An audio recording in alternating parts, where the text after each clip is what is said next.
I ordered this book during COVID lockdown when I thought it was my job to improve my understanding of systems, specifically debugging and reviewing code.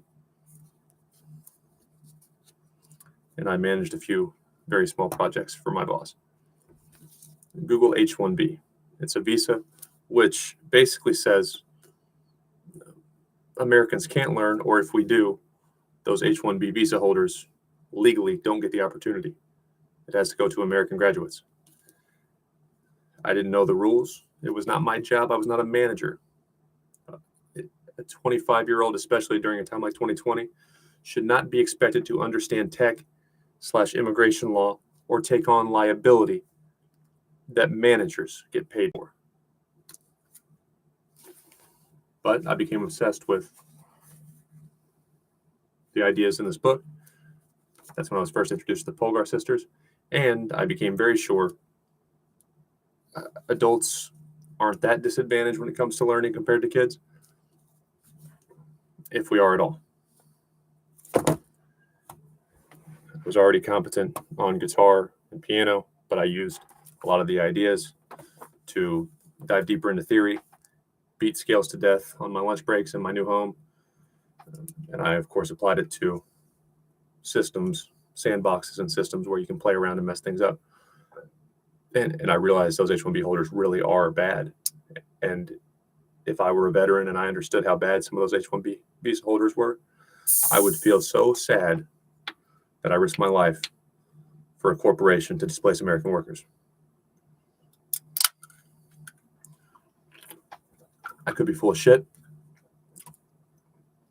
It's the downside of AI. Aside from the job replacement, we don't know who's telling the truth. Taylor Swift, there was a meme that looked like she supported Donald Trump. Taylor does not support anything about Donald Trump. I am pro-Trump, especially when it comes to politics. I'm so pro-Trump compared to let's leave a border open. He's got a good business mind, even if you don't like him. Close the border. No one's doing a joint flyover in our airspace because Trump will shoot their ass down. I am pro-Trump, but Taylor Swift is not. Still, there are AI-generated memes of Taylor saying, I want Trump, and the Uncle Sam hat. And it looks so real. It's only getting more real. We won't even know. That there are viral posts circulating on Facebook. It's a template post where Caroline Leavitt, the White House press secretary, got in Tom Brady's face and said, you don't talk to me that way. And then the chilling response from the 7-time Super Bowl champion will leave you in tears how he handled her hatefulness. Caroline Leavitt doesn't care about Tom Brady. And that never happened. But it's on Facebook. It's a complete lie. And then they just fill in another professional athlete or a musician because it's trending and it'll get people to click. Probably because Caroline is young, Gen Z, so she's kind of cool amongst younger people and gets our attention that, well, why would she be arguing with him? And it gets a click. That is grounds for a whole new field of law. And the world is not ready for it. Since everybody can be full of shit and AI can generate anything, this is my source of truth. I don't care if my family puts me in a psych ward. I don't have a lot of great relationships right now. I'm done with it. They didn't grow up with what my generation is having to deal with, or COVID lockdown. Really, my parents' generation is the last that will retire without having to work for possibly a robot. Seriously. By the time I'm retiring, this is happening right now. I'm not ill for acknowledging the following. By the time I retire in the org nodes, what I knew as an organizational structure, that's where in the back office, you have your manager on up and approval limits and everything. There will be a robot in those nodes. Whereas when I started in 2017, it was all humans. In the test environment, of course, it was a fake user ID. It will be more like the test environment where it's U_P2PSR _ whatever your position acronym, SM for store manager, the third. That will be your fucking boss in a hierarchy. And my parents and that generation will be exiting right when all this blows up. It's a different type of stress. And this is what I am interested in. More importantly, this is what I think I can make work. And since nothing is safe in business, I saw it firsthand in tech. Just in the 3 years I was there, it went from 20 to 25 people in a room every now and then, though they didn't violate labor laws or anything. They took good care of us. Overnight, if there was a go live and we got off days, maybe during the week to sleep, but 20 to 25 people sometimes, just going back and forth, running regression scenarios, documenting it as organized as it could be, but it got sloppy. Well, we didn't test that. We need to add that. Okay, make sure it's approved by the boss. Add that step over and over. And that's how you tested things in 2017. Just 3 years later, right before COVID, they used a tool called WorkSoft Certify, though there were other options, Selenium, which is more code-based test review software. But just in 3 years, someone with no technical training or college degree could automate some of those scripts with clicks, click-based. And it will run those scenarios that just 3 years prior, a team of 20 to 25 people spent months just going back and forth, going test that, make sure that user ID, did the attributes change? No, the attributes didn't change. Someone changed. Is it the right user ID? Do they have the right approval limit, the business unit? Is this even valid? And now a robot just delivers a progress report automatically every morning to a manager's email. That used to take a team of 25 pretty smart people to do. That fast, less than 3 years. And I don't even know where it's at now. I haven't been in that world for 5 years. It's different. Because I don't know what's going on. And I do think this is important. It leads to a lot of other conversations if adults can learn, if not master, complicated skills. You got to give people chances. And chess is the vehicle that can best prove my points. Someone's an asshole, who knows? Deep fake. Taylor Swift loves Trump, apparently. No, I don't. No, I don't. It's just as real. It looks just as real. So who knows what's true on the internet? And everything in business will revolve around the internet. What we can agree on is if someone is competent or not.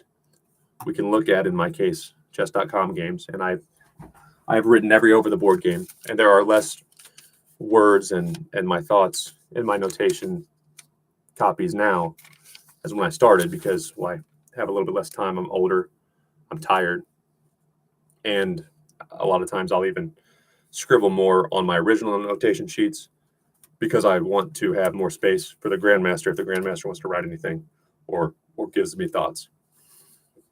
But I have those as proof. I'll even, if I remember the time, I wrote it down during the game. There were 13 seconds or the 13 minutes left at this move. That's why I did it. Maybe I was considering this, but I didn't have time to blender check it. And I mean, I could still technically be, using anal beads or some shit, but I'm not. There's enough notations at the right level of play, and the opponent making mistakes, especially when the opponent was winning and blows the lead and I win. It's like, you're not cheating there because you were going to let them win if you're cheating. Of course not. In my online games, I've streamed a lot of them, so there's evidence I'm not cheating. And hopefully the ways I've overcome plateaus and my eventual mastery of chess will motivate others to maybe try chess, like Matt, my coworker, got into chess and find their own training methods that could also help people in other industries improve and add value. Before I play some chess, I'm going to get very deliberate with my games.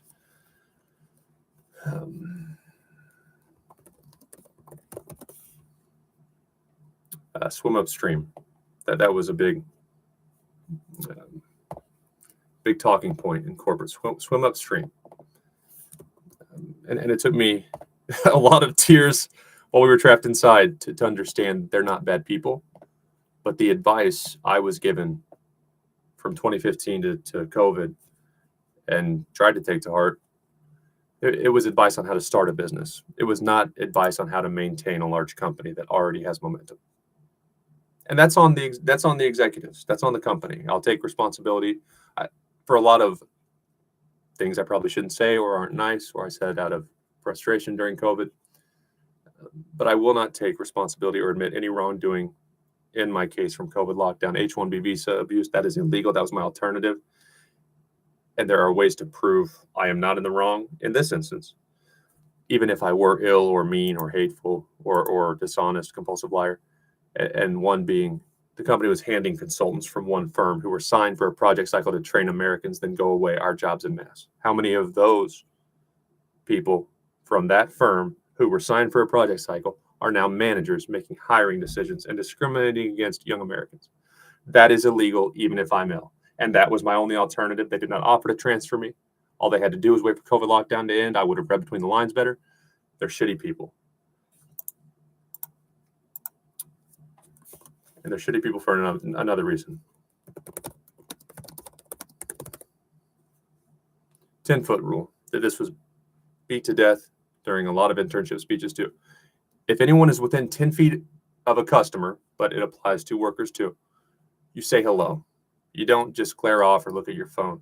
You be respectful to customers and, of course, your coworkers, because if you're not friendly to coworkers, how can we expect them to be friendly to customers?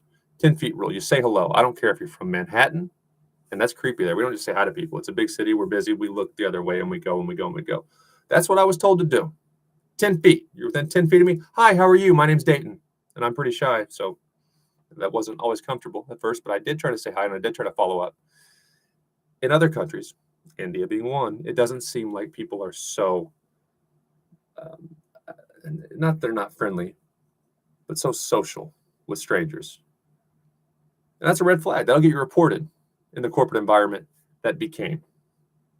But you told me to do it. And it led to me selling my fucking home, getting my tools intentionally and repeatedly broken. And if I can't fit in that world, which I don't think I ever will be able to, I mentioned I would like to work with chess people because I'm impressed by them. I know Hikaru Nakamura is 2,800, a little bit over. That's his ability as a worker. He can't bullshit me. That's what he is. And I'll get my friends elsewhere. Because I will never have friends, good friends at work after my experience. Do all these things. Here's what we preach. Here's a Mr. Sam story. But it's a different time, and they don't want to adjust. They want the best of a big company and the best of a startup. And the culture is shit. It's terrible. So I will take the mindset that I adopted, that I thought I was supposed to have, and use it for my own shit. Because I wasn't welcome in that world, doing what I was supposed to, or what I thought I was supposed to. But it was a red flag. Hashtag content creator. Anyway.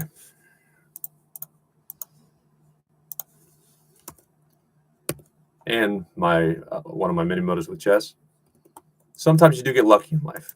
In poker and chess, that doesn't mean you just quit, but it doesn't mean you ruin their lives or cheat either to come back. Like Magnus Carlsen throwing the tantrum against Hans Niemann. That's unacceptable, even if Niemann were a terrible person. You don't accuse someone without evidence. And so I got very lucky to have the choice is yours and a lot more that I definitely wasn't supposed to have. They were going to make me look crazy. I would have told my parents or a therapist, hey, I have the choice is yours. They locked my tools. The same Arba_MDE that runs a very specific program. It's the only ID that has access to run that program. They were breaking my most important IDs. So my test scripts failed at step 1. I was responsible for those. I was like 20% of my annual evaluation. If it fails at step 1, which is exactly why the less competent, more functional / configuration H-1B visa holders, who submit a workbench transport request, usually in a charm request, and this is standard software. This is not company secrets. Versus customizing, which is code. Those people are very, very talented, and America might be worse off without them. The functional workbench transport, I tie those together because they often are the same. Those people submit those transports in a charm. They're so average. They know they're on the chopping block if Trump, and he is right now, fixes the program to be best for America. So they locked my stuff. I didn't have a problem with the very technical or really strong QA minds because I was no threat to them. I was absolutely no threat to them. But the lesser ones locked my essential tools repeatedly and intentionally, so my scripts would fail at step 1. Even if they worked and they ran 80 steps and I had it set up through an execution manager to just update whoever I wanted, which was usually my boss, with the test results, and 80 steps maybe 78 or green. Some steps you could skip, and it would still pass the next steps, even if that step failed or skipped. But if you fail at step 1 because the login, the password was changed, 80 steps are irrelevant, and that's why they broke my shit.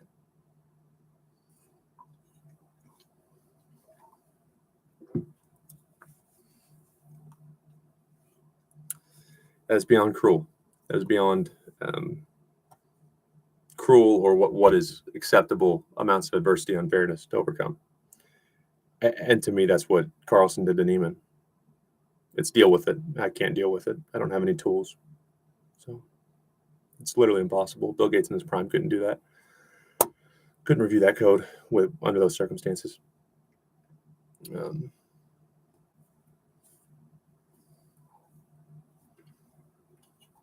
I don't remember what I was saying. It makes me so fucking mad to think about that. In America, we're going to send people to die, and then we're going to bring people like that to buy our houses and fire American workers. God, it pisses me off to no end. I'm willing to go to prison over it. I know I can't blast the documentation. I'll claim temporary insanity. We'll get some lawyers involved, and it'll look bad for everybody. I really can't stand it.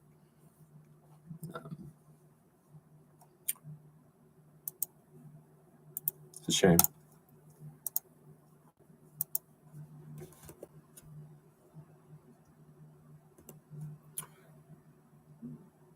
But anyway, I'm planning to go play round 2 of Over the Board Chess this evening for the weekly nights. I changed my work schedule, and that's not manic either. Veterans gamble. If my casino has any questions, I'll explain the situation, and I will not raise any problems if they decide to fire me. We live in America. Bring people here, especially in healthcare. I'm way too open-minded considering what I saw of some H-1B holders during COVID. I'm way too open-minded. I understand that program allows healthcare people in and talented folks in other industries. I understand it's nothing personal against me. But at the same time, boy, it is so sick and how entitled they are. And a lot of the H-1B holders, their family had some money for them to get started in life. They are not mistreated. They are not exceptionally hardworking. Just about like Americans. Some are lazy, some are not, some are smart, some are not. And to hear the sob stories and make it sound like there's some poor mistreated immigrant. Like, who is that master, that kid, Tawny? Like that's a situation where America needs to allow him to come and eventually contribute. And he was in a bad situation when there's violence, and we can help someone without risking our own safety in America. But the H-1B visa, that is disgusting, because those kids are not Tawny, or those adults are not Tawny. They're not mistreated. They want handouts. They don't want to be included. They want it their way.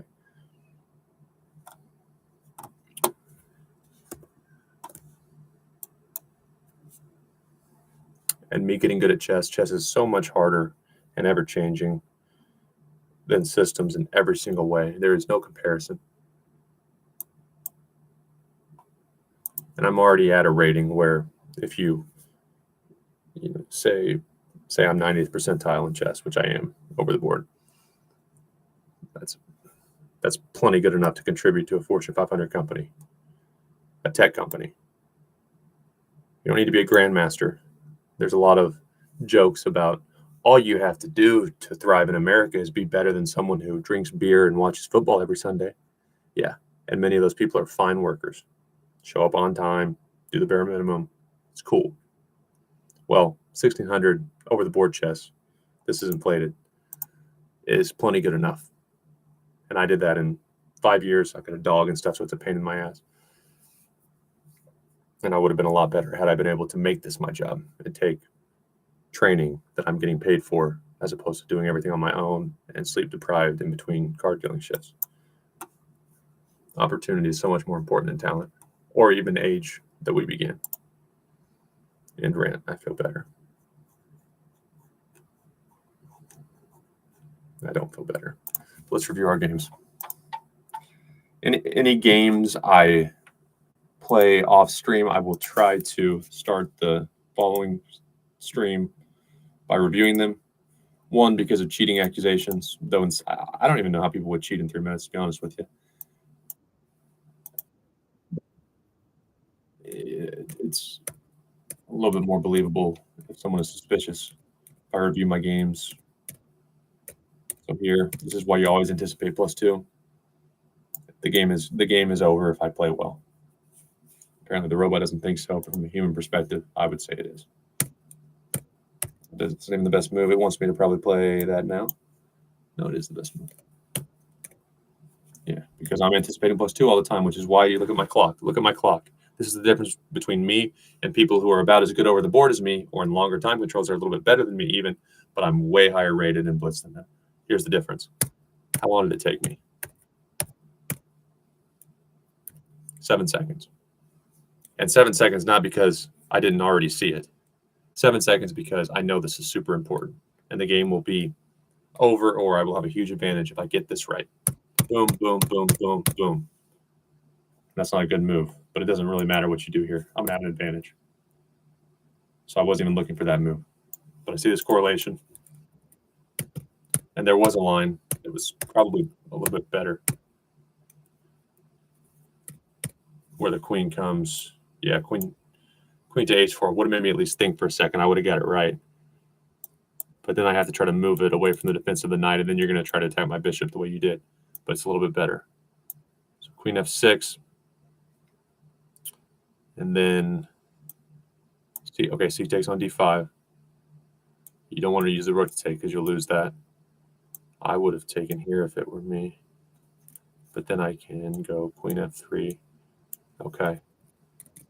But the bottom line, without getting too complicated, this is a very bad situation for speed chess, for your time, for your material, and the opponent didn't play it well. But immediately I saw that, and that's all you have to do to be, this is like 9.5 percentile online athletes. Okay, there's one game. And second game.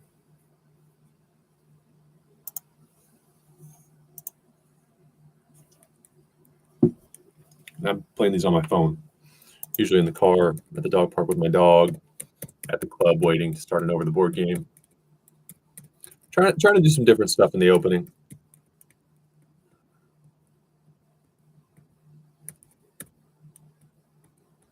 But not because I'm working on my openings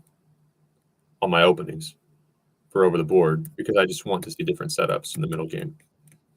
It's always possible to learn openings quickly, but learning to play chess is more important.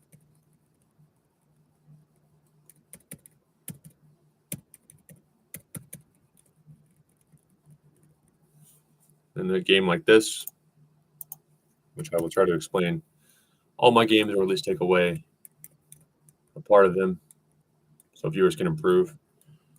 And if I can make a living doing this, I will pay my chess army, and I will play so much over the board chess.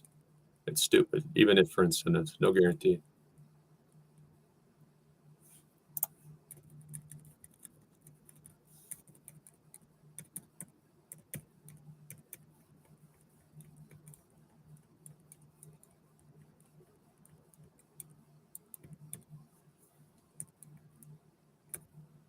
I want to take me to see that. Not long. But I'm a long ways from making any money with my play, like probably forever, unless America changes our focus points. Yeah, you take rook c7, you take, and I take the knight, it's over.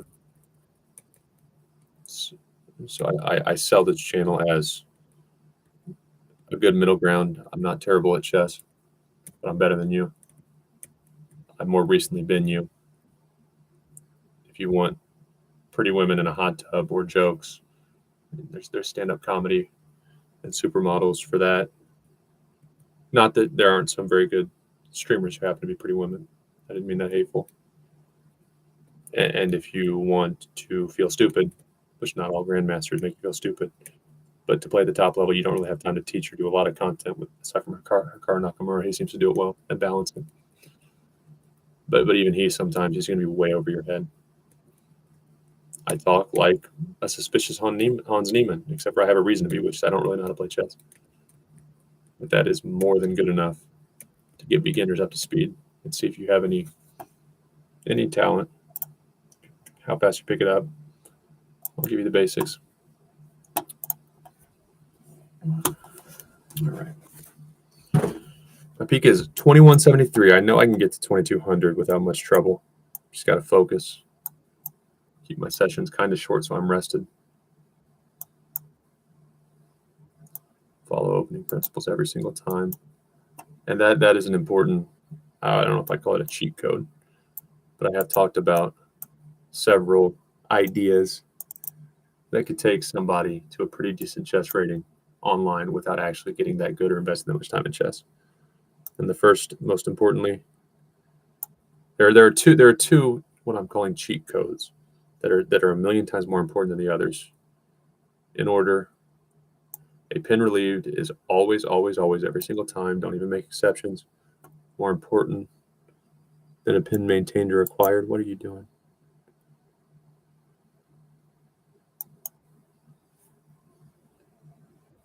And the second is anticipate +2, +2, +2, always.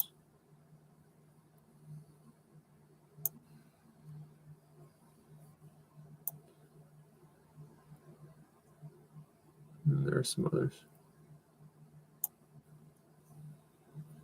What are you doing? Another, this isn't a cheat code. I'd say you're probably getting into some ideas coaches would agree with. Did you just get?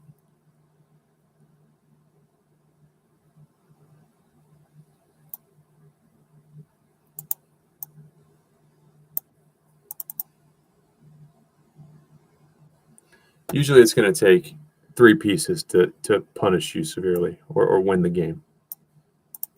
So when that knight comes, and let's say the bishop even somehow gets some activity, you're not going to kill me. Of course, there are always exceptions.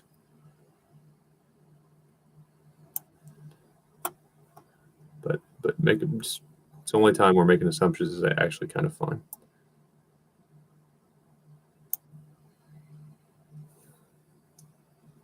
You're learning chess.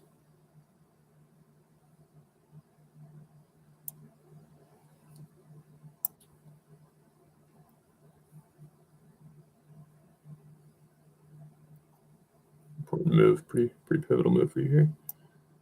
That probably wasn't it. You need to defend that pawn. Otherwise, you're going to lose. No, you don't want to do that. See, the game is not over, but now I have a huge advantage.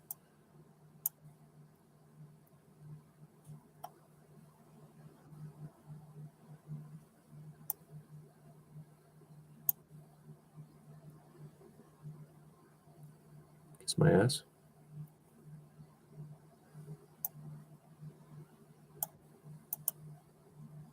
Now, how do you feel about your position?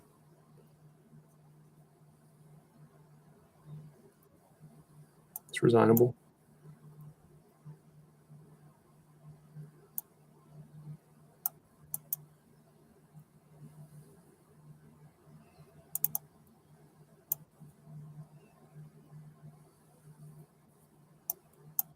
I'm too fast.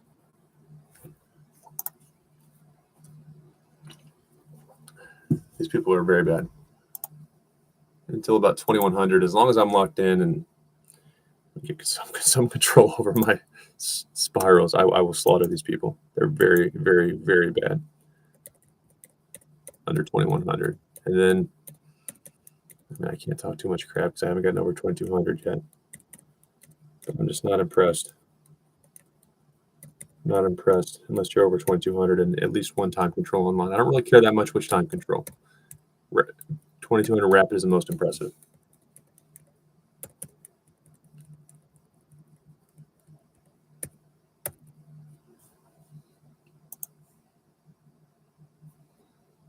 But any time control, if you're over 2200, that's pretty good.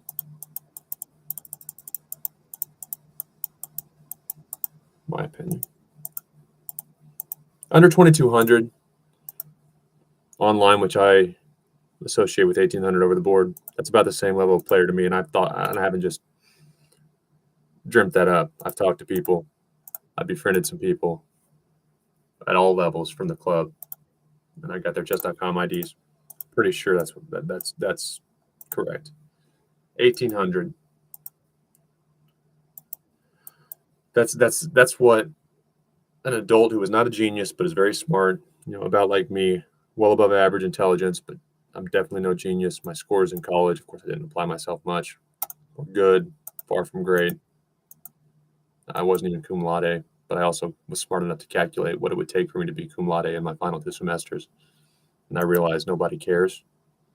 If I'm not going to be magna cum laude or better, it's the difference in cum laude and not cum laude. Nobody cares. So why would I torture myself? I worked, had a decent time with friends during my last year of college. That's about my ability, though. Well above average. When I try, probably quite a bit above average, but not a genius. Never have been. And 1800 is the rating one could absolutely achieve while starting a family and or working a full-time job with given time, of course. You stick with it. 1800 over the board, 2200 online.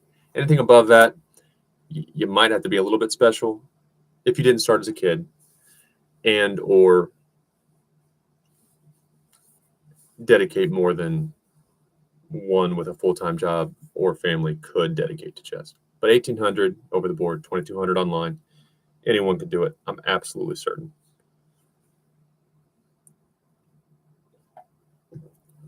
No thumbnails, no GM thumbnails. No, oh, this PogChamps person might be a master. No, not unless he or she somehow got to 2200 online or decided to start playing at the club and got to 1800. You're absolute trash. And Magnus Carlsen was once, of course, 1000. So when I say those things, it's an objective sport. I don't mean to be mean. It's hard psychologically for me because there are some people in chess, even the ones who seem kinder, that are crush your opponent. We're not bad people. You just crush, and you win. And I'm like, yeah, but I'll never win. I'll never beat you. So though I understand that's how it works in an objective sport, it's a very bad marketing approach because you make people feel like losers. So I don't mean to make people feel stupid when I say those things. You can have potential. Magnus Carlsen had potential before he was 1800, which didn't take him long, I'm sure, to get there. But at that time, he was no good at chess. He was not worthy of any thumbnails at that point in his chess career because he wasn't 1800 yet.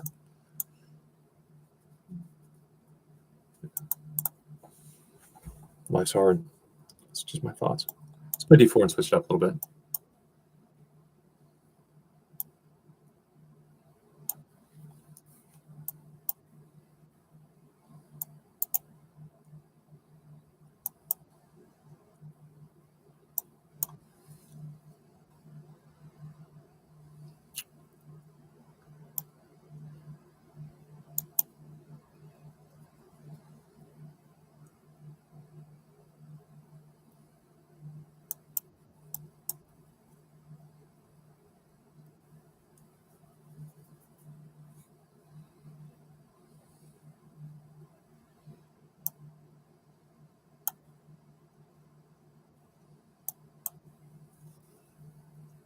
Bastard.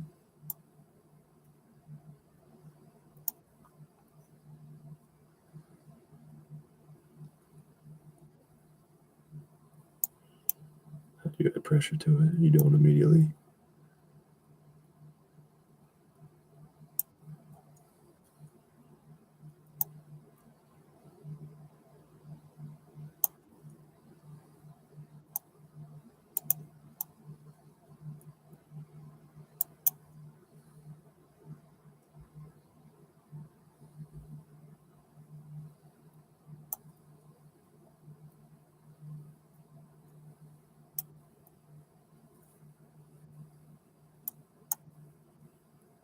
Son of a bitch, Dayton. See, that's pretty weak there. Really weak. I think.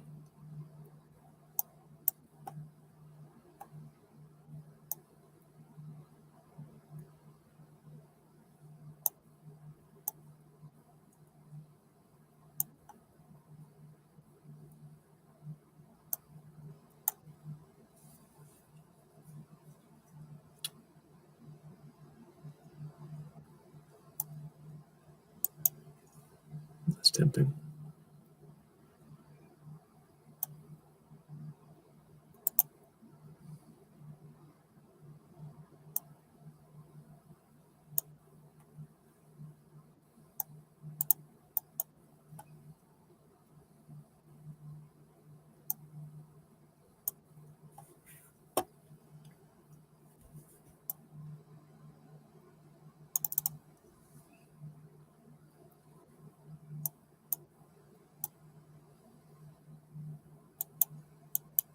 Okay.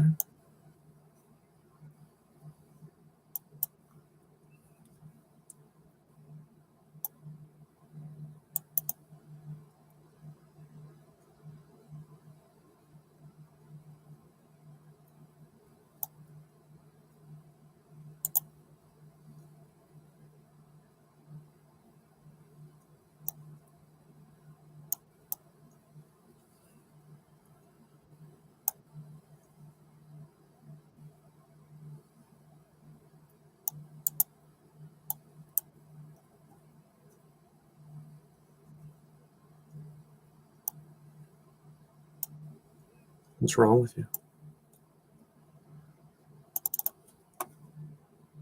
Wow. It's weird.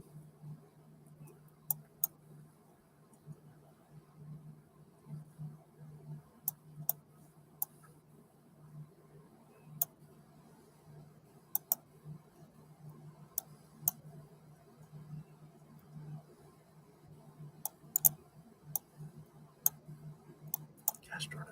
Gave it right back to me. I gave it away.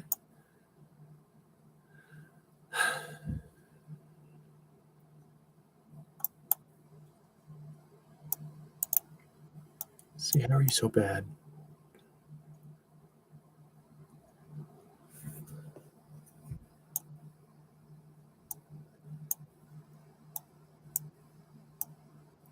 Fine.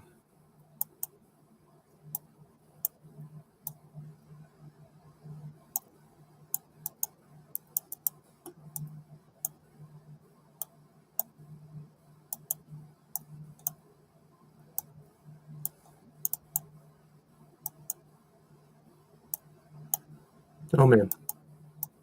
Gosh, I'm so bad. Man. I was in shock though. No, I don't want to. I want to re-challenge. I want that game to never happen. Wow.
What is wrong with you?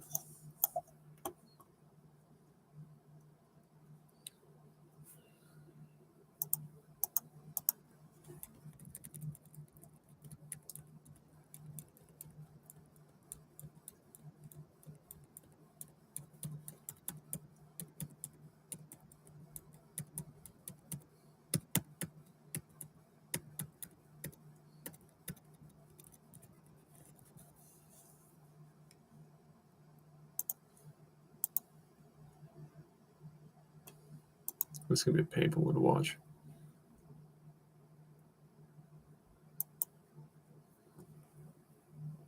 Another reason to not play too many games in a row. It screws me up when one opponent, I bet a lot of my spirals start not with one player who's really playing well or is a lot better than me, but when a few of them mix up, like one plays super fast, the next one plays slow, it gets your mind so screwed up. Because at the club, I played in a few. They're not blitz games. I don't think I played in a blitz tournament. I think when I started chess, and I realized that's not going to make me better. So over the board, I played in quick rated events more so than I have blitz. But you still go reset. You go write your score down. Online, you just go to the next blitz game. And differing styles happen over the board. You adjust when you go write your score. You go get a drink of water, whatever you do in between games to reset. But online, you just get in a rut. And when, I mean, twice they gave the game back here.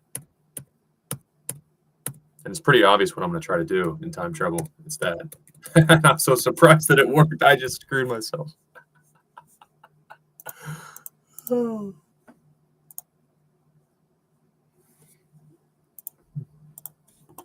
Okay.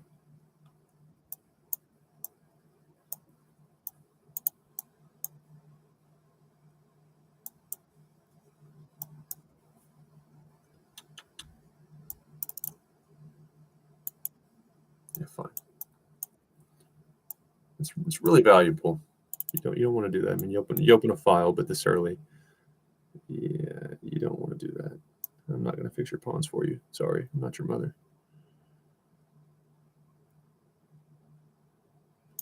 Have triple pawns if you want them. I'm not sure what books you've been reading, but it's not the best structure.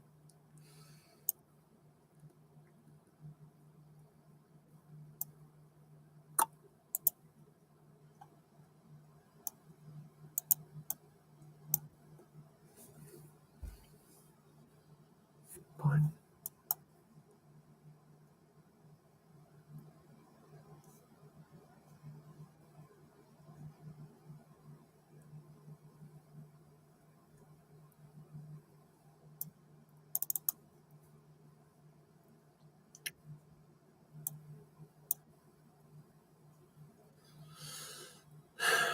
You don't want to push all the pawns in front of your king.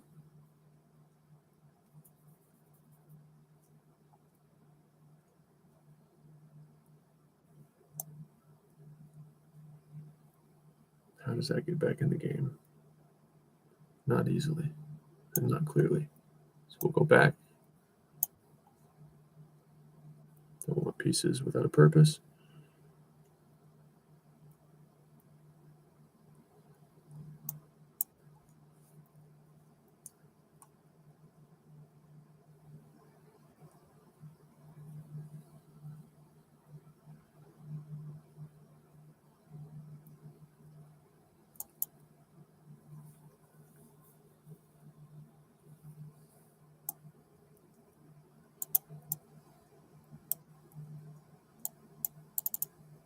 Oh, no, there's a pawn there, Dayton.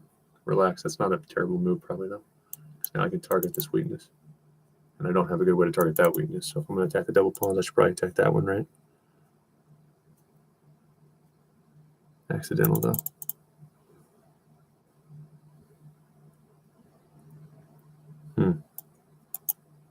It's a good move.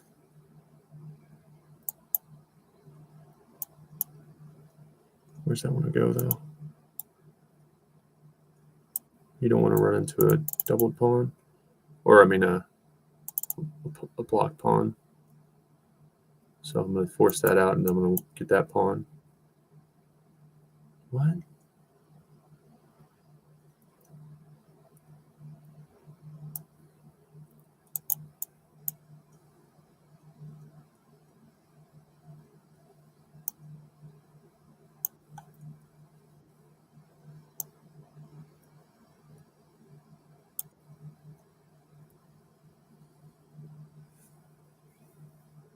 You can't go there. Yeah, it needs to go back. That's a good job by you.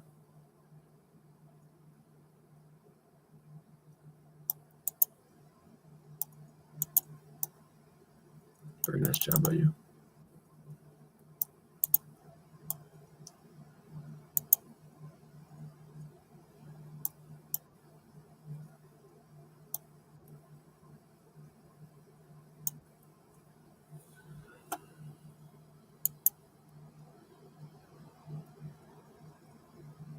That's the move. You made that move, I'm in a pretty bad position. Nah. So I'll close it off, and then I'll play there. Well, no, then I'll move your rook.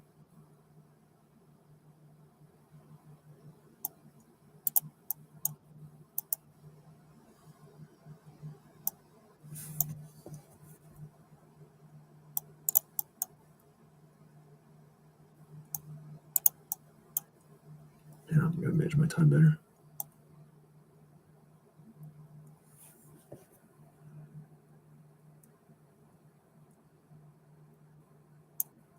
Good move.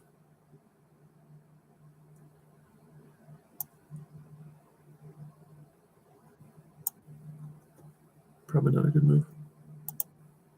Ah.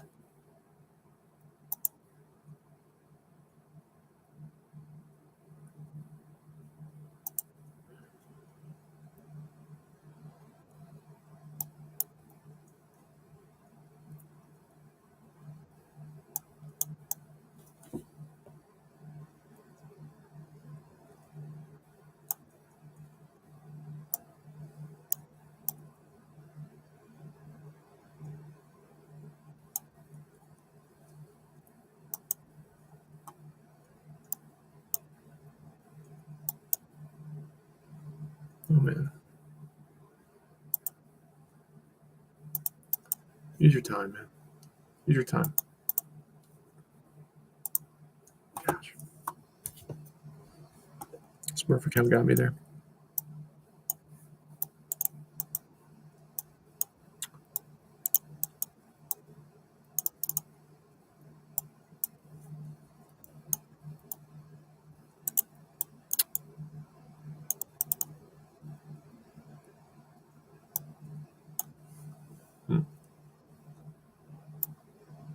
Okay.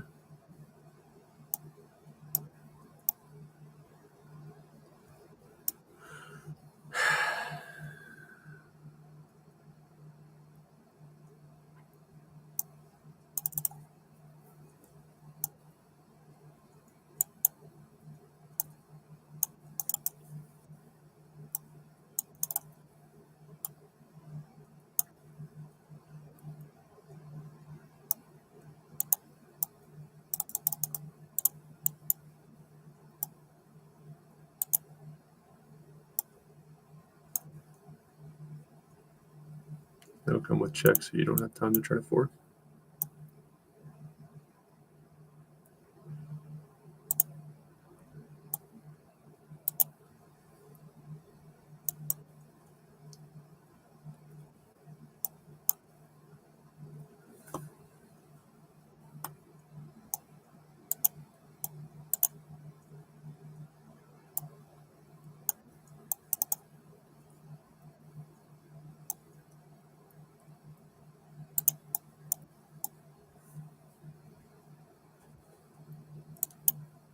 You're a lazy son of a bitch. Lazy son of a bitch. Do I win this, though? It's probably good for me.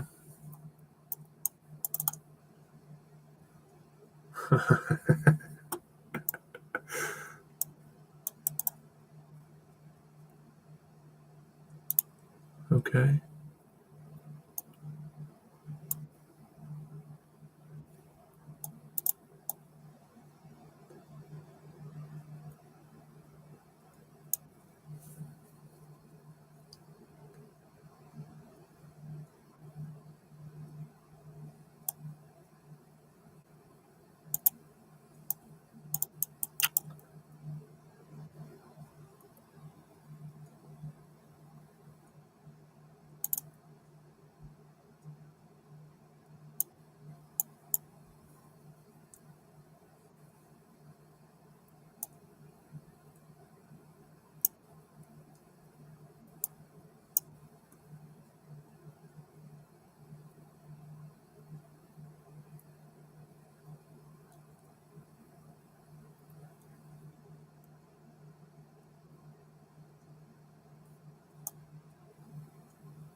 Oh, man.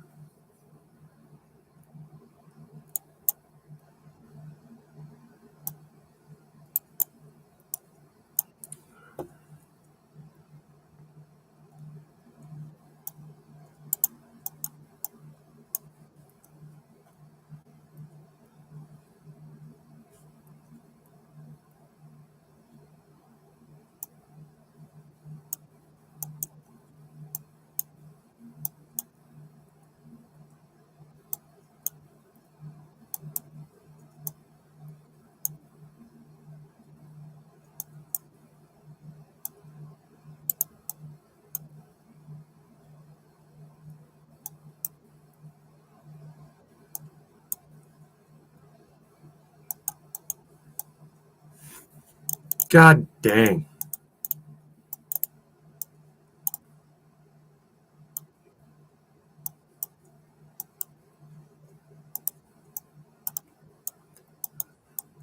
Out of time.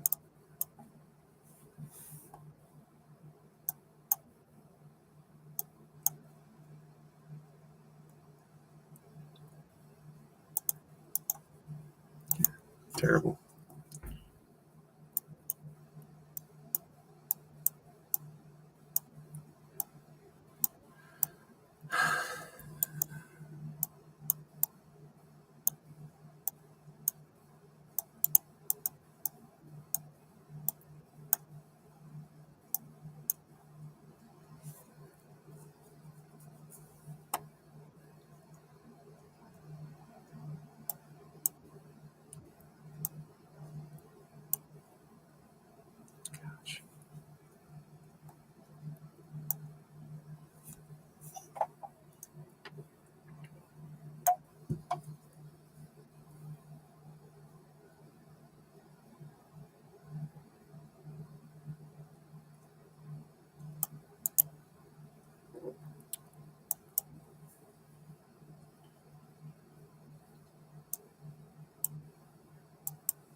not going to go up.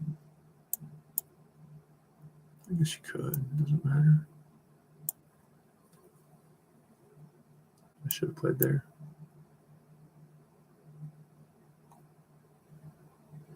Yeah. So now if you go all the way back.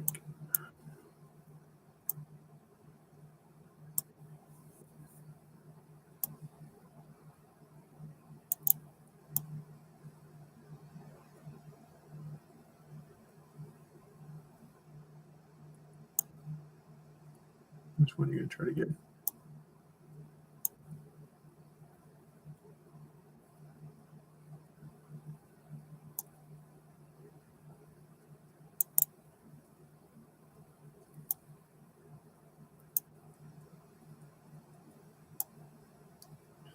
Knights are a pain in the ass to assess quickly. I'm trying to get that one to move now. Okay.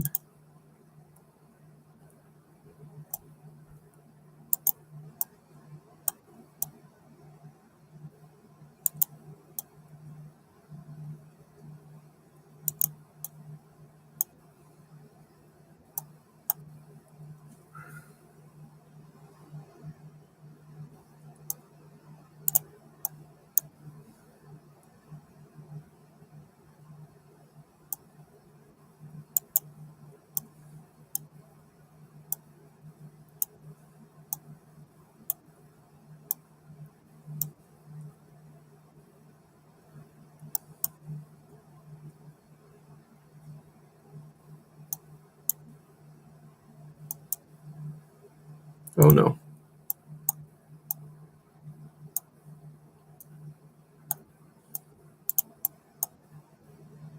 Appreciate you.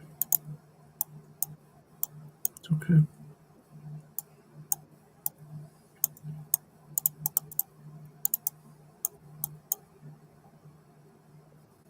It's tricky. No. See, it's so addictive. People just challenge over and over. Who knows how good these people really are? If you make a grandmaster play 3 days straight with no food and no sleep, I bet he's not going to be very good at chess anymore, or she.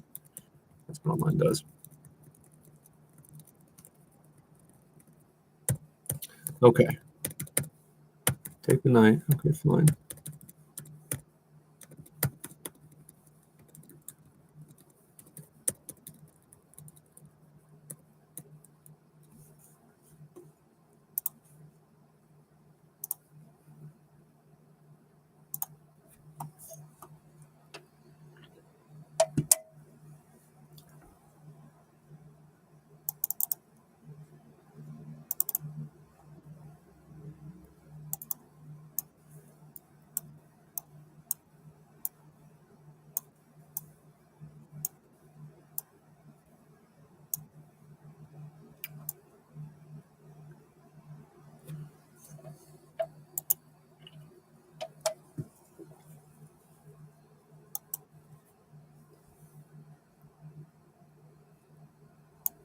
Okay. If you go there, of course, I'll kick it.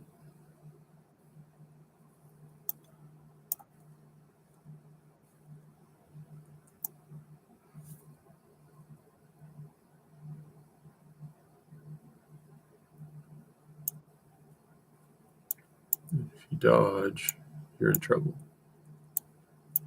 No, you're incorrect, actually. You can't fix that mess.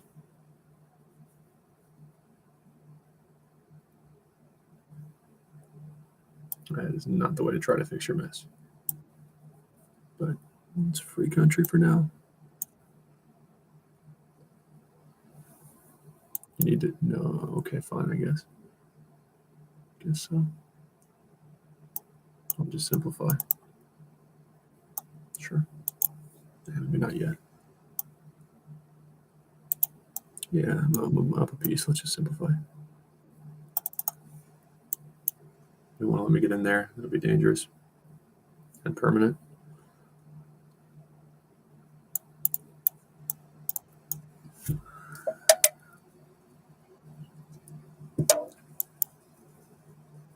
Yeah.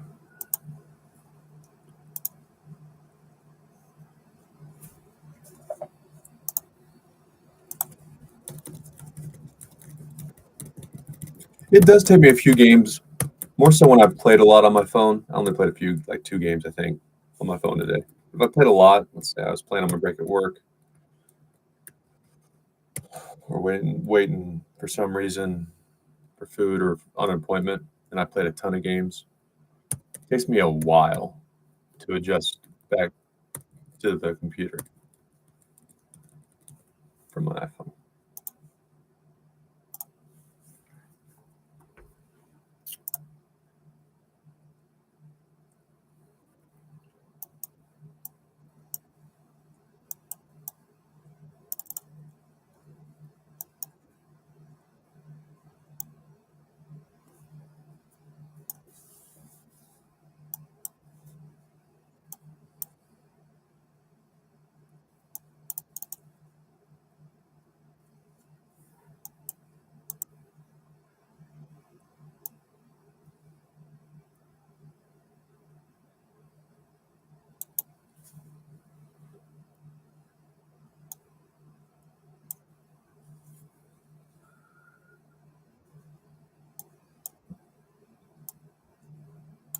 Jeez.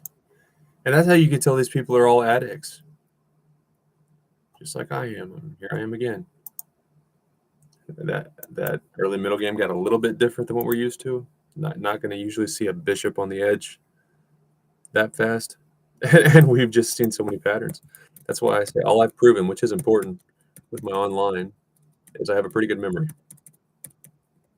Because let's say a position arises pretty frequently at a certain what I call tier. Until I get punished, I'm just assuming that's right. I've been winning games. I'll do it. I've seen that happen a lot. They've been making the same mistake I had, especially when I was learning. I hadn't even noticed that was a mistake yet. I didn't know what I was doing. I just know I was winning games. Eventually, when I stopped winning games, I got to figure out why I'm losing them. Oh, shit, I wasn't supposed to be taking here. And I just did it over and over because I memorized it. It's like it's band-aiding chess. You can band-aid chess online for a while.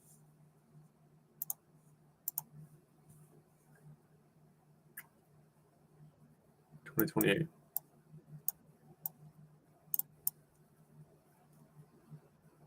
Oh, you bastard.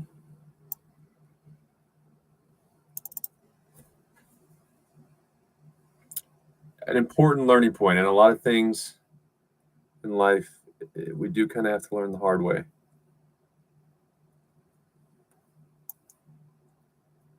You can be smart here. Be safe.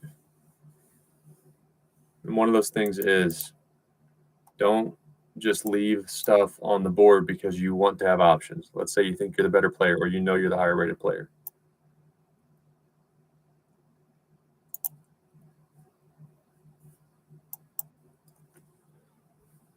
That doesn't mean you should just leave a knight there. Oh, but I have the black pieces, and if I trade too much, the opponent will draw. Ah, shit. I won't have resources available to complicate it later. That's fine. That's fine.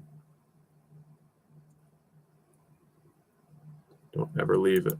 Even if you got to give up a pawn or you could add 2 pawns. I don't really know what you're doing. I'm talking.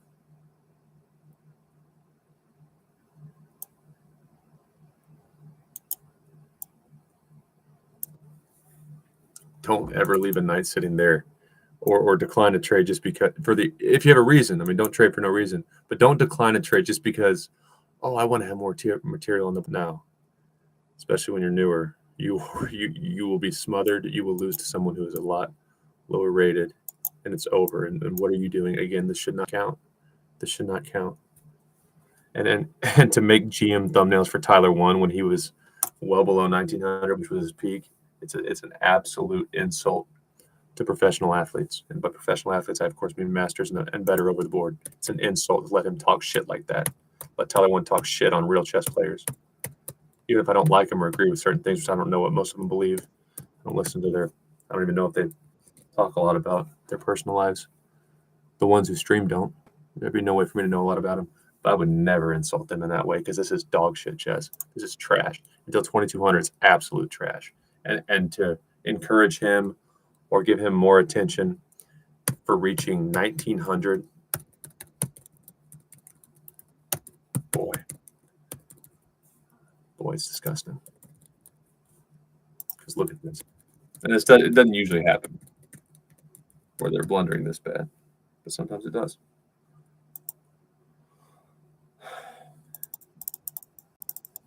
What I'm saying here. So for one, yeah, I mean, it's an inaccuracy. But in Blitz Chess, and when I want to talk, I'm more likely to do a silly move like that because I just don't want to mess with my pawns right now. I'm talking, I'm telling stories. Bishop back. We're going to defend our pawn without committing any. But that knight there, alone, it's not that good. But it can get anchored in. And if the queen gets in a situation where she can see, or if some things get traded, and possibly she can, attack two pieces, maybe use a move to defend my rook. I mean, there's a lot of things that can happen. And combined with that knight, all of a sudden, things open up, and it can get fatal because we wanted to leave that knight there. Or wanted to avoid trading pieces, so we left that knight there. Just better to remove it. Just like we shouldn't trade for no reason, we should not decline for no reason or the reason that we just don't want to have less material on the board. I don't know if that's something that actual proven chess coaches would agree with, or the way I worded it is something they would be okay with telling their students. Just like we shouldn't trade pieces without a reason, we should not allow a piece to sit there and avoid a trade unless we have a reason. And that reason should not be just because we want more material later. You get checkmated and nothing will matter.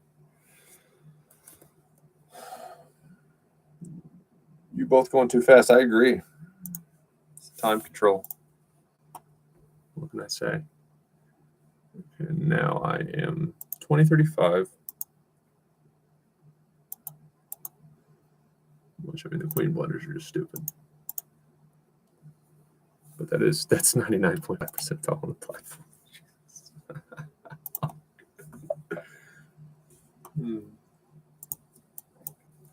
I'm probably going to go up my dog, eat a little bit before I go play over the board. Yeah, I knew that was coming. But now, what happened? We traded rooks, right? Yeah. So now I have options, though, interestingly.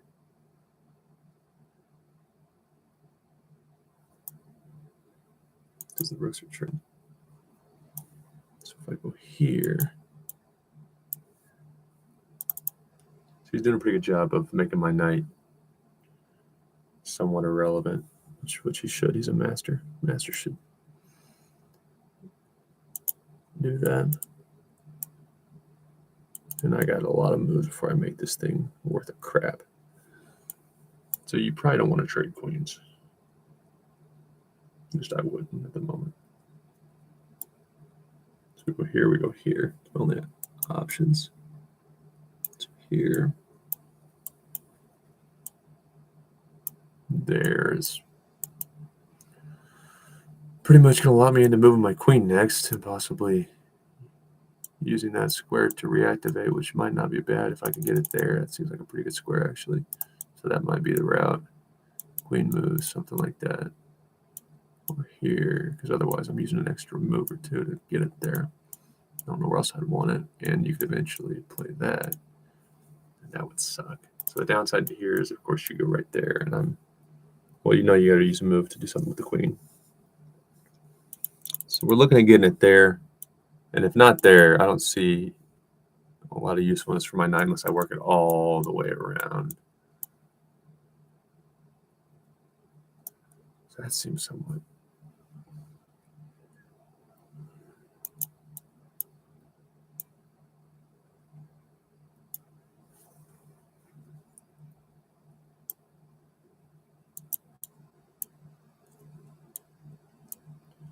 Okay. Understood. I can't do that. So how can I get it there without that? So here you're going to check. I see, I'm not even thinking. This is so bad. So I can't move it there or there. Well, that's my answer. It's my only option, because otherwise, here, and if I'm here, then you win that pawn. Of course, if I'm here, you check and you win my knight. So I have to go there and figure it out later. Oh, Matt's up to 1,800. Shit. Oh, his daily is up to 800. Okay.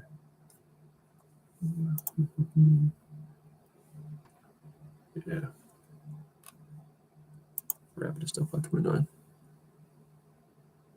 Everybody's playing. That's what I like. That's what I like, man. Good job. 3 games today. My prodigy.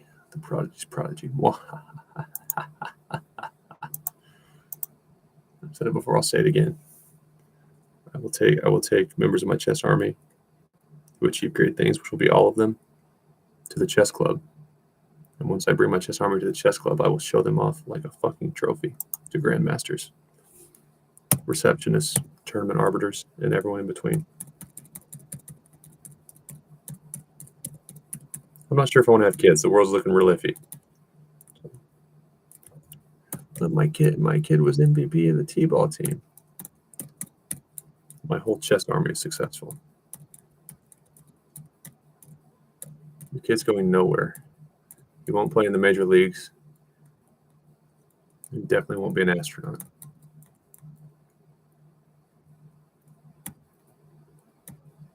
$500 a day, $1,500 tomorrow, $2,000 in a year. I'm excited. Very excited. Got a little writing back. I'm gonna walk my puppy. Expect a lot more streams like this, short, intense, frequent rest with a little rant to make me feel better about life. Blow off some steam. Cheaper than therapy. And most of this is for documentation, so I will play some off stream, but I'm trying to play enough online. So if there are any cheating suspicions as I get to 2,200 and higher online, you can kiss my ass. The majority of my games will be probably streamed, but I will play plenty. Mainly outside. I just need to be outside. Look at me. I look good, but like, take pictures of me 5 years ago from my early episodes and then now. And oh shit, he spent too much time in a soundproof phone booth. So I need to go outside, touch grass. And while my dog's running the dog park, I'll play. Get some battles here and there on my phone. Take a break from streaming inside. Hope you're playing some chess. Please challenge me to daily challenges on chess.com. And I hope you learned something from this video. Stop back by on another stream.